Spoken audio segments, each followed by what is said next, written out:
Hello बच्चों, आज हम लोग डिस्कस करेंगे थार्मोडायनेमिक्स। थार्मोडायनेमिक्स में क्या पढ़ेंगे? नीट का जो प्रीवियस ईयर का क्वेश्चन है उसको हम लोग सॉल्व करेंगे। तो नीट का जो प्रीवियस ईयर का क्वेश्चन है उसमें फर्स्ट में आ जाएगा thermodynamics process and first law of thermodynamics. तो thermodynamics first law of thermodynamics क्या है? According to first law of thermodynamics, total heat equal to total internal energy plus work done. ठीक है, तो ये क्या, ये लॉ किस पर बेस्ड है? ये law of conservation of energy पर बेस्ड है।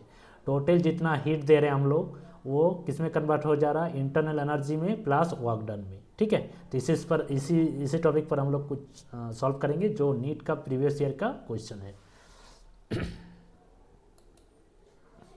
फर्स्ट आते हैं फर्स्ट क्वेश्चन में। फर्स्ट क्वेश्चन क्या है? The equilibrium state of A thermodynamic system is described bye. Equilibrium state हम लोग जानते हैं थर्मोडायनेमिक्स का 3 इक्विलिब्रियम स्टेट है। एक हो गया मैकेनिकल इक्विलिब्रियम, दूसरा हो गया थर्मल इक्विलिब्रियम, तीसरा हो गया केमिकल इक्विलिब्रियम। ठीक है, तीनों इक्विलिब्रियम स्टेट में कौन सा मेरा जो पॉइंट फंक्शन पाथ फंक्शन है वो ये होता है। ठीक है, तो इक्विलिब्रियम स्टेट में हम लोग जो डिस्क्राइब करते हैं, जैसे इस ऑप्शन दे दिया गया प्रेशर वॉल्यूम एंड टेम्परेचर। तो प्रेशर वॉल्यूम एंड टेम्परेचर क्या है? ये पॉइंट फंक्शन है। ठीक है, तो ये क्या है? पॉइंट फंक्शन को हम लोग क्या बोलते हैं? पॉइंट फंक्शन को हम लोग, ये क्या है? इक्विलिब्रियम स्टेट में हो गया। बाकी जो हीट एंड वर्क है ये मेरा पाथ फंक्शन है, ये इक्विलिब्रियम स्टेट को डिस्क्राइब नहीं कर सकते। तो option the pressure temperature volume are point function, heat and work are path function, not state variable. State variable वो नहीं है। तो हम लोग का स्टेट वेरिएबल कौन सा है? Pressure volume and temperature.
तो वेरिएबल स्टेट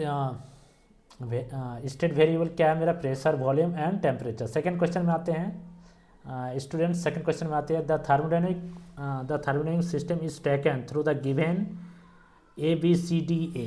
एक फिगर दे दिया गया है इसमें thermodynamics A B C D A, ये फिगर दे दिया गया है। The work done by the gas along the path B C. ये जो बी सी पाथ है यहाँ से यहाँ तक, इस पाथ में वर्क डन क्या होता है? ऑप्शन दे दिया गया 90 जूल, -60 जूल, 0 और 30 जूल। तो वर्क डन का फॉर्मूला क्या होता है? Pressure change in volume. तो वॉल्यूम ये जो है पीवी डायग्राम है, वॉल्यूम क्या है? बीसी में वॉल्यूम मेरा कांस्टेंट है, तो वर्क डन क्या होगा? 0 हो जाएगा। तो work done equal to pressure change in volume. Work done volume उस पोर्शन में क्या है? कांस्टेंट है। तो ये चेंज इन वॉल्यूम क्या लिखते हैं हम लोग? V C minus V B. यहाँ का वॉल्यूम माइनस यहाँ का वॉल्यूम, तो दोनों का वॉल्यूम क्या है? सेम है। तो क्या हो जाएगा? चेंज इन वॉल्यूम 0, तो वर्क डन क्या हो जाएगा? 0 आ जाएगा। तो ऑप्शन सी आ जाएगा मेरा आंसर। नेक्स्ट क्वेश्चन है for the given cycle the work done isobaric process. The work done isobaric process is, एक साइकिल दे दिया गया है A B C D, A B C, ये ट्रायंगुलर एक साइकिल दे दिया गया है A B C. The work done isobaric process. Isobaric मतलब थर्मोडायनेमिक्स प्रोसेस क्या का? एक आइसोथर्मल प्रोसेस होता है जिसमें टेम्परेचर कांस्टेंट, एक आइसोबैरिक प्रोसेस होता है pressure constant, isochoric process volume constant, and adiabatic process no exchange of heat. Adiabatic का अगर कोई हम लोग को पूछे कि एडियोडिक प्रोसेस का एग्जांपल बताइए, थर्मोफ्लक्स, हीट एक्सचेंज नहीं होता। वो जो आइसोलेटेड सिस्टम है वो हीट बाहर भी नहीं जाएगा और बाहर से हीट अंदर भी नहीं जाएगा, तो no exchange of heat. D Q equal to 0। इसमें कौन सा प्रोसेस का पूछ रहा है? Work done isobaric process. Isobaric process मतलब volume pressure is constant, pressure किसमें कांस्टेंट है? ए बी जो प्रोसेस है प्रेशर कांस्टेंट है, इसी का हम लोग क्या निकलना है? वर्क डन निकलना है। तो इसके लिए वर्क डन का क्या फार्मूला होता है, वर्क डन होता है area under PV diagram. PV diagram का एरिया निकालना है, तो ए बी का एरिया निकालना है, तो एरिया क्या हो जाएगा, work done equal to pressure change in volume.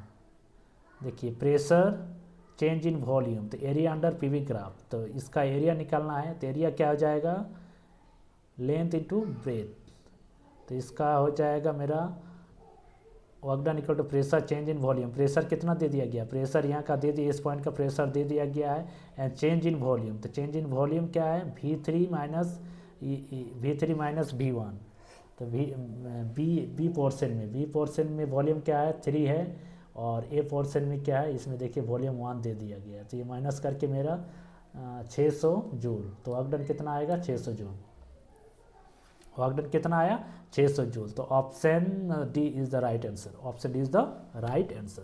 अगर समझ में नहीं आ रहा तो कमेंट में आप उसको रिप्लाई कर सकते हैं, या तो मेरे चैनल को फिर आगे।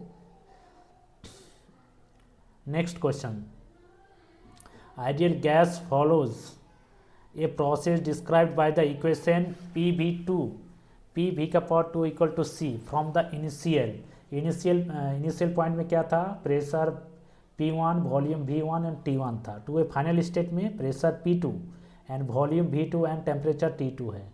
Thermodynamic state C is a constant, C constant है, ये 2022 में आया हुआ क्वेश्चन है नीट का, ठीक है। ऑप्शन ABCD दे दिया गया, कौन सा फॉलो करेगा ऑप्शन, ठीक है। जब प्रेशर P1 ज़्यादा है P2 से, तो हम क्या क्या कर देखते हैं, तो आइडियल गैस इक्वेशन से ये सॉल्व हो जाएगा।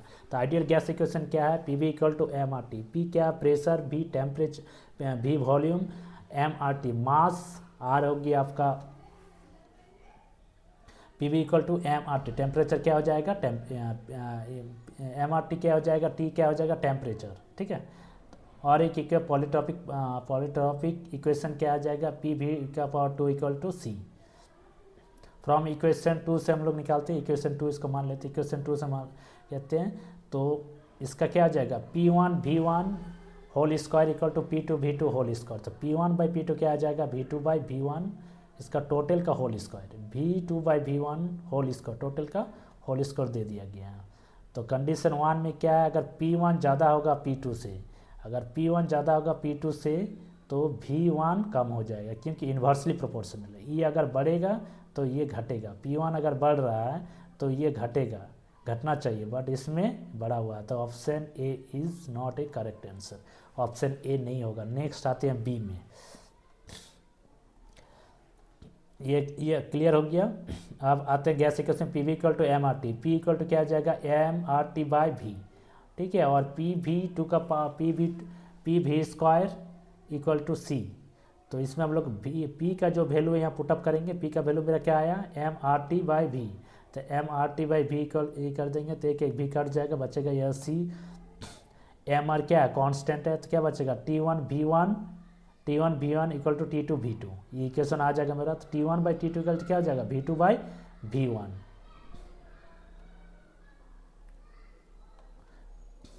तो ऑप्शन अगर P1 P2 से ज़्यादा है, P1 P2 से ज़्यादा है, T1 ज़्यादा होगा कि कम होगा, अगर P1 ज़्यादा है,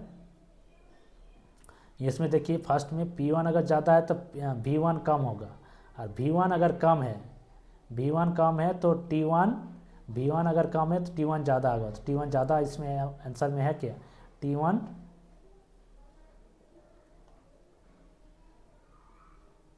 T1 कम होगा,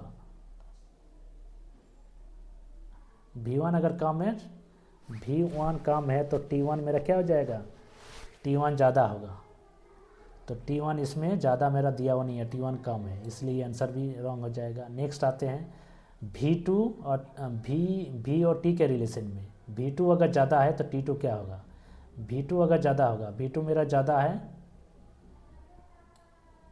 V2 ज़्यादा है तो T1 कम और T1 ज़्यादा होगा, V2 अगर ज़्यादा है तो ये ऑप्शन में V2 ज़्यादा है तो T1 ज़्यादा होगा, बट T1 कम है, इसमें भी ये भी नहीं होगा।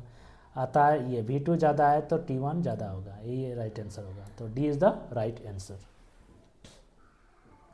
ये जो क्वेश्चन था फोर्थ नंबर क्वेश्चन, हाँ फोर्थ नंबर जो क्वेश्चन था दो इक्वेशन पर बेस्ड, एक हो गया ideal gas equation PV equal to MRT, और पॉलीट्रॉपिक इक्वेशन का, पॉलीट्रॉपिक जो इक्वेशन होता है PV gamma equal to constant, यही दो इक्वेशन पर ये मेरा कंडीशन था चारों। तो D is the right answer. Thank you so much.